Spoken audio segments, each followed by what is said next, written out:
So David Beckham was knighted by the King yesterday during a ceremony at Windsor Castle. The former Manchester United and England footballer described yesterday as his proudest moment. Beckham received the honour for his commitment to football and a number of charity causes.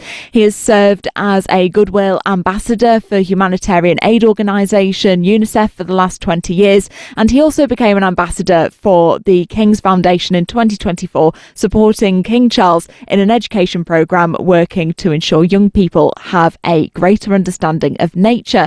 And to talk about the connection between football and community, I'm joined by Matt Baker from Chaplaincy UK. Matt, thank you so much for joining me on the programme today. You're welcome. Good to be with you, Amy. Now, sporting figures like David Beckham have had a huge impact on the younger generations. Are you encouraged to see that someone with such a high profile has used it to do good in society?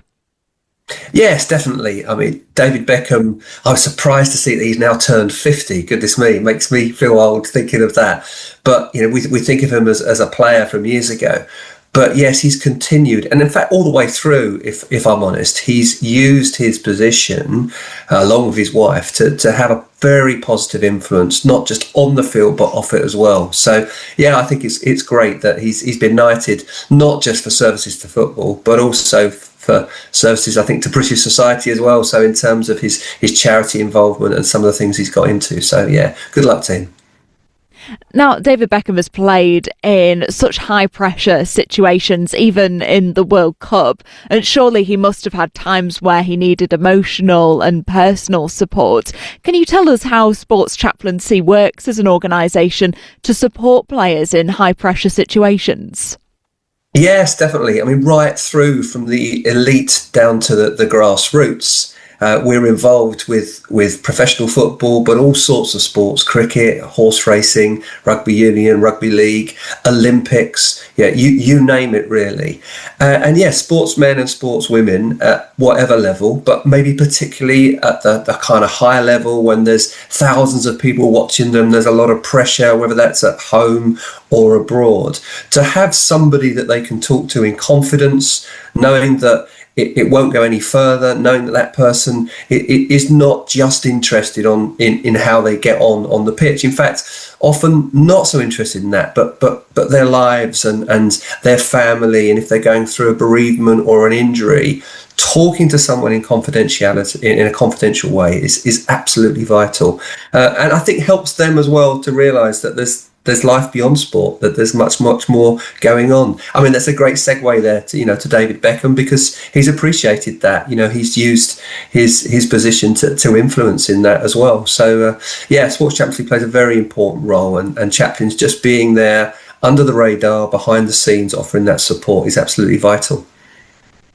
Now, sport is a big part of community, especially football. It's something that most people are able to bond over. Do you think it's also important as Christians that we're able to bring our faith into those conversations around sport? Yes, well, I think it's important that we are just authentic about who we are. I find from a chaplaincy perspective, we're there to pastorally and spiritually care for people.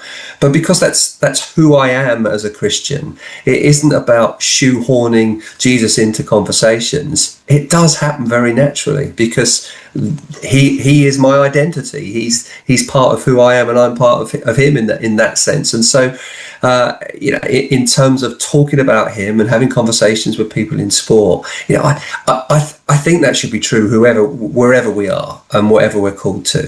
Whether we're, and I know we have to be careful, but whether we're doctors or whether we're solicitors or whether we're sportsmen or whether we're at the playground picking up their kids from school, just to be authentic about who we are and live out our faith in the real world is so important.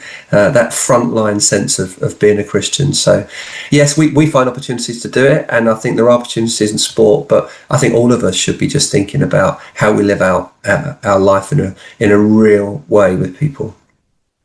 Well, Matt, thanks for speaking to us on the programme today. I hope you have a great rest of your day. Thanks very much, Amy. Lovely chatting to you.